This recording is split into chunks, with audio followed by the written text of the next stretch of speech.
जय जिनेन्द्र। आज हम NCERT 12th micro economics chapter 2 माध्यमिक शिक्षा मंडल के नए प्रश्न बैंक का क्वेश्चन नंबर 18 सॉल्व करेंगे कि मांग वक्र जितना चपटा होगा मांग की लोच उतनी ही अधिक होगी। कैसे? पहले हम क्वेश्चन को समझते हैं। चपटे का अर्थ क्या है? जैसे मांग वक्र यदि ऐसा है, इसका मतलब है कि मांग जो है पूर्णतः लोचदार है, कितनी भी बढ़ सकती है और घट सकती है। यदि मांग वक्र खड़ा है, इसका मतलब है कि मांग जो है पूर्णतः बेलोचदार है, यानी कीमत में कितना भी परिवर्तन हो जाए लेकिन मांग में कोई परिवर्तन नहीं होगा।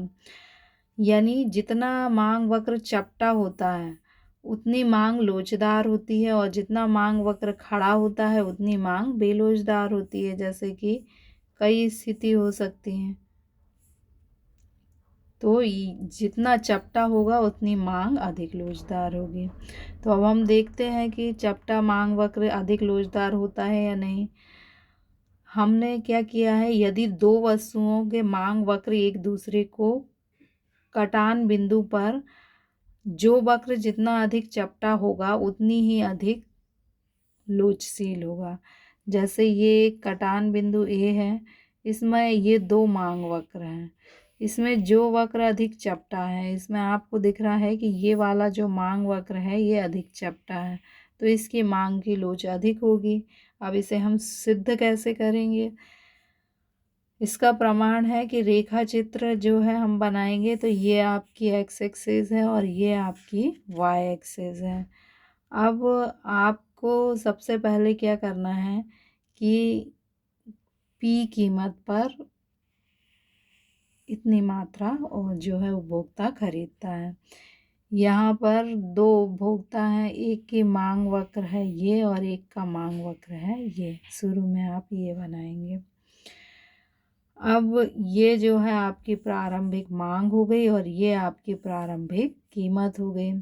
अब यदि कीमत जो है घट जाती है, इतनी घट जाती है, तो ये जो कीमत है ये दोनों उपभोक्ताओं के लिए घटी है, लेकिन इसका मांग पर अलग अलग प्रभाव पड़ा है। ये जो पहला D1 वाला उपभोक्ता है, इसका जो मांग वक्र है वो इस बिंदु से किस बिंदु पर शिफ्ट हुआ? इस बिंदु पर, बी बिंदु पर। जबकि D2 वाला जो उपभोक्ता है उसका मांग वक्र कहाँ शिफ्ट हो गया? सी बिंदु पर। अब हमें क्या दिख रहा है कि मांग वक्र ए से जब बी पर शिफ्ट हुआ तो कम चपटा हुआ, और ए से जब सी पर शिफ्ट हुआ ये जो अधिक चपटा है ये कम चपटा है। अब हम इसे सिद्ध कैसे करेंगे, इसे हम आगे देखते हैं। इसे हम ऐसे सिद्ध करेंगे कि कीमत में जो परिवर्तन है ये दोनों के लिए समान हुआ है, लेकिन हम यदि बी बिंदु पर मांग में परिवर्तन देखें तो बी बिंदु पर मांग में परिवर्तन कितना हुआ है कि हमारी प्रारंभिक मांग तो थी इतनी OQ, लेकिन अभी परिवर्तन कितना हो गया है, O से लेकर Q1 तक मांग हो गई। बी बिंदु से नीचे हम लाइन खींचेंगे तो O से लेकर Q1, तो हमारा मांग में आनुपातिक परिवर्तन कितना हुआ है? Q1। ठीक है। अब यदि हम सी बिंदु पर देखें कि कितना परिवर्तन हुआ है, तो सी बिंदु पर पहले मांग थी OQ और अब मांग कितनी हो गई है? OQ2। ये सी बिंदु से जब हमने नीचे लाइन खींची तो ये OQ2 पे आ गई, तो OQ2 अपॉन OQ ये क्या हो गया आपका परिवर्तन? ये बी बिंदु पर नहीं है, आप सी बिंदु कर लेना। ये सी बिंदु पर क्या है? मांग में आनुपातिक परिवर्तन है। अब आपको ये दिख रहा है कि अगर हम इन दोनों को कंपैरिजन करें कि बी बिंदु पर मांग में केवल इतना परिवर्तन हुआ है और सी बिंदु पर मांग में परिवर्तन इतना हुआ है, किस बिंदु पर मांग में परिवर्तन ज़्यादा हुआ है? सी बिंदु पर। तो हमारा ये जो सी बिंदु है इस पर मांग में परिवर्तन को हमने आगे लिख दिया और बी बिंदु पर मांग में परिवर्तन को हमने पीछे लिख दिया, और फिर ये निशान लगा दिया। इसका अर्थ है कि ये ग्रेटर है, ये बड़ा है, और ये क्या है? छोटा है।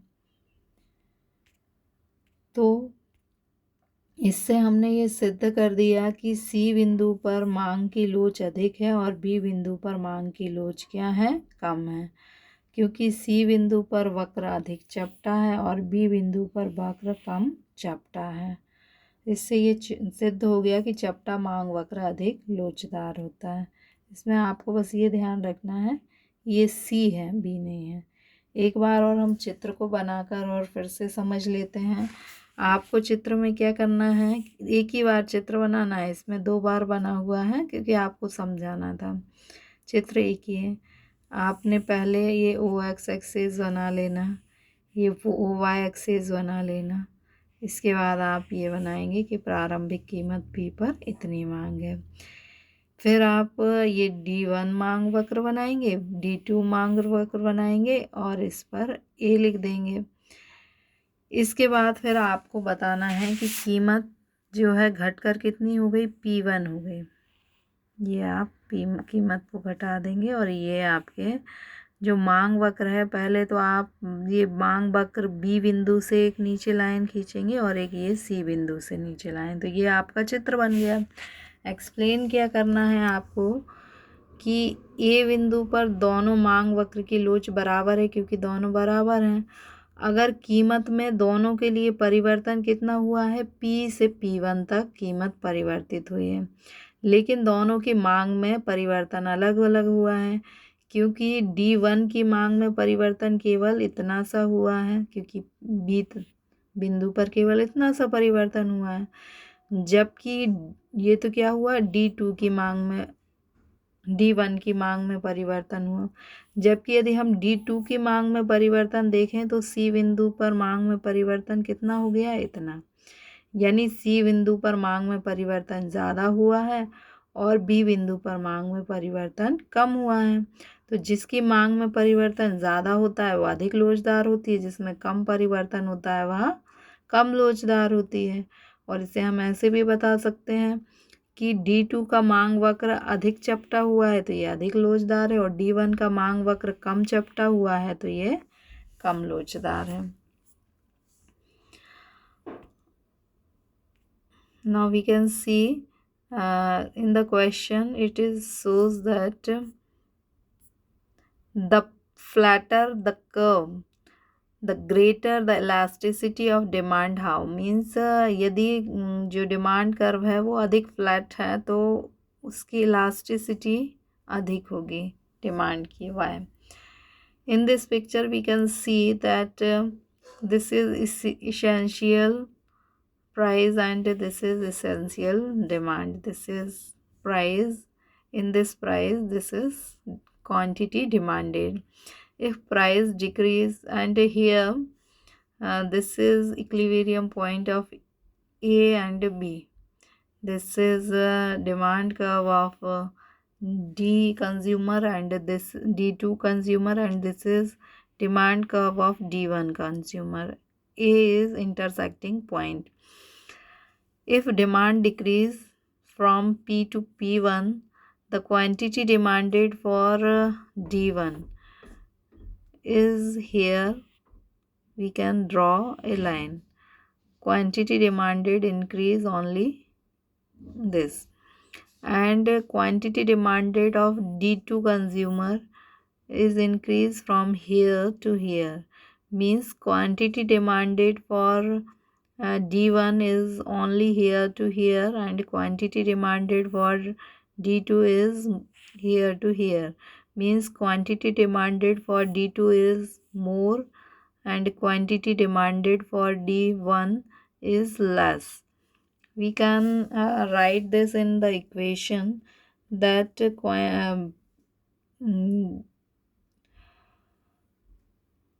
change in the price is same for D1 and D2, but the quantity demanded change in not in same way for we can see in the B point quantity demanded for D1 is this is essential price Q and this is change price for a B point Q1. And we can see the on the point of C, quantity change in the quantity from O to O2. This is O1 and O2, and this is essential price. So we can see that O to O2, this O to Q1 is less than O to Q2. So this is more and this is less.